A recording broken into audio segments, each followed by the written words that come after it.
अस्सलाम वालेकुम स्टूडेंट्स। आज जो हम डिस्कस करेंगे आपका सब्जेक्ट है प्रोग्रामिंग फंडामेंटल। इंशाल्लाह हम इसका कंप्लीट कोर्स अपना कंप्लीट करेंगे। मैं आपको इसकी तमाम वीडियोस अवेलेबल होंगी यहाँ पर यूट्यूब पर, और जो नोट्स वगैरह आपको प्रोवाइड करने होंगे वो भी मैं आपको प्रोवाइड करूँगी, या तो डिस्क्रिप्शन में उनका लिंक आपको दे दिया जाएगा।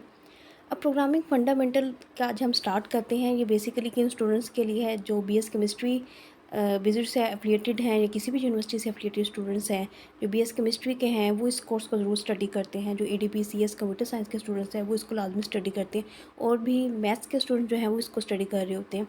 तो डिफरेंट फील्ड्स में कंप्यूटर एक ऐसी फील्ड है जो कि मुख्तलिफ फील्ड्स में इसको यूज़ किया जाता है, और ये बेसिक्स हैं हमारी। तो अब हम स्टार्ट करते हैं जी, प्रोग्रामिंग फंडामेंटल की तरफ मूव करते हैं। लेक्चर 1। सबसे पहले प्रोग्रामिंग क्या है? हमारा अक्सर ये क्वेश्चन होता है कि व्हाट इज़ प्रोग्रामिंग, प्रोग्रामिंग क्या है, इसकी ज़रूरत क्यों महसूस होती है, why programming is important, what skills are needed. आपको एक प्रोग्रामिंग को अंडरस्टैंड करने के लिए कौन सी स्किल्स का होना ज़रूरी है, और एक प्रोग्राम को राइट करने के लिए कौन सी बेसिक रेसिपी है जो आपने इसको यहाँ पर यूज़ करनी है। What is programming? A program is a precise sequence of steps to solve a particular problem.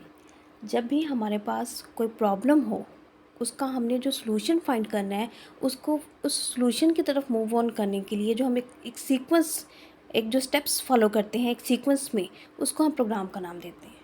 जैसे कि अगर हमारे पास प्रॉब्लम ये है कि आपने दो नंबर्स को ऐड करना है, तो उन दो जो डिजिट्स, टू नंबर्स को जो आपने ऐड करना है, उसके लिए अब हमारे पास प्रॉब्लम है।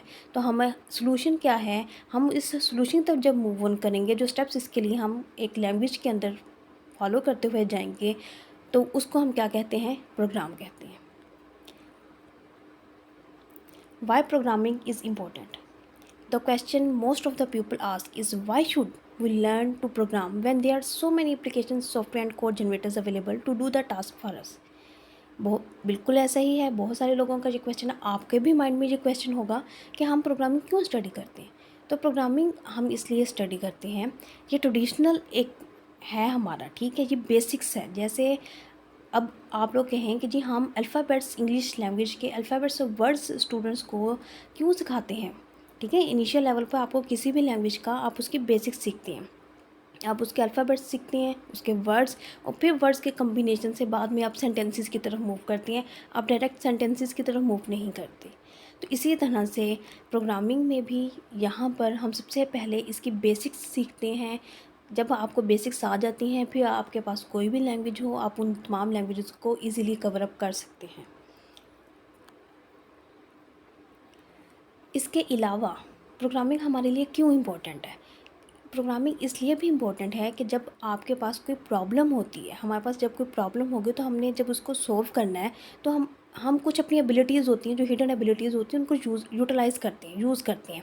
वो कौन कौन सी एबिलिटीज़ हैं? जैसे कि एनालिटिकल आपकी एबिलिटी है, आप उसको इस्तेमाल करते हुए करेंगे। क्रिएटिव एक्टिविटी आप यूज़ करेंगे अपने इस प्रोग्राम को करने के लिए। बेसिकली प्रोग्रामिंग जो है just like a fun, it is much more than a vocational skill.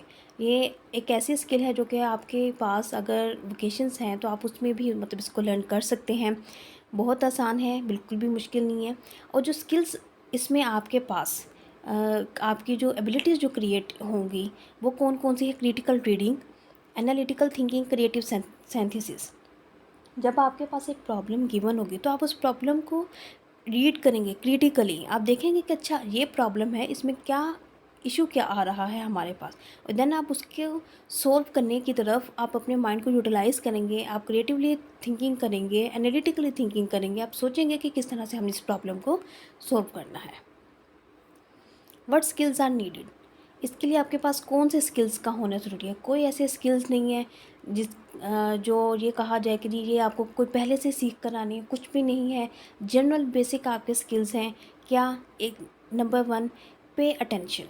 जब आप किसी भी काम को तवज्जो देते हैं, कंसंट्रेशन से करते हैं, उसको अटेंशन देंगे, तो वो आपके लिए ईजी है। Think about the reusability. Reusability, हम जो है आपको इसके वर्ड से भी अंदाज़ा हो गया होगा कि हम ये वर्ड इस्तेमाल करते हैं कि किसी चीज़ को दोबारा से यूटिलाइज़ करना, कि एक काम आपने अगर एक मरतबा कर लिया तो उसको हम दोबारा से बार बार यूज़ कर सकें, बजाय इसके कि उसी चीज़ को रिपीट किया जाए। रीयूजेबिलिटी ये कहलाता है, ठीक है।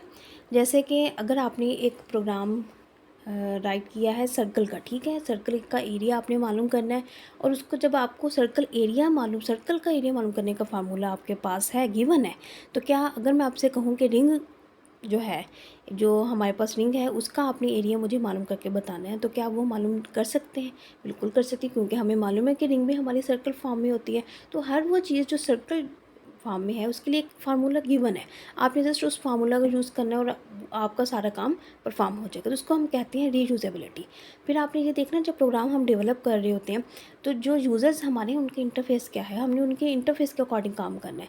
और जब वो एक चीज़ ये हम आप ज़हीन हैं, आप इंटेलिजेंट हैं, आपको पता है कि आपने क्या काम परफॉर्म करना है। कंप्यूटर डम्ब है, स्टूपिड है। कंप्यूटर एक जस्ट अ मशीन, वो उसकी अपनी कोई उसका माइंड नहीं है जो उसने कोई काम परफॉर्म करना है। ये ह्यूमंस ही हैं जो उसको इंस्ट्रक्शंस देते हैं, सॉफ्टवेयर की फॉर्म में हम उनको इंस्ट्रक्शंस देते हैं और उनको बताते हैं कि उन्होंने क्या करना है, और कंप्यूटर बिल्कुल वैसे अपने सारे काम परफॉर्म कर रहा है। लास्ट वन, जब भी आप प्रोग्रामिंग करेंगे, प्रोग्राम राइट करेंगे, आपने इसमें अपना कमेंट्स लाजमी राइट करने हैं। कमेंट्स क्या हैं? देखें जी, यहाँ पर प्रोग्राम में बहुत सारी चीज़ें जो अक्सर हमने अपने रिटन डॉक्यूमेंट्स की भी बात करें, उसमें जब राइट करते हैं आप शॉर्ट फॉर्म लिख देते हैं अक्सर चीज़ों की। जी इसका मतलब कि शॉर्ट फॉर्म लिख देते हैं कि जी ठीक है, हमें पता है कि इसका क्या मतलब होगा। लेकिन वो जो आपने शॉर्ट फॉर्म एब्रीविएशंस लिखी हुई होती हैं, कुछ अर्से बाद अगर आप उसको रिवाइज़ नहीं करते तो आपको उनमें से कुछ स्किप हो जाती हैं, आपको याद नहीं आ रहा होता कि ये जो मैंने एब्रीविएशन रखी थी, इस वर्ड, ये किस वर्ड की थी, ये इसका क्या मकसद था।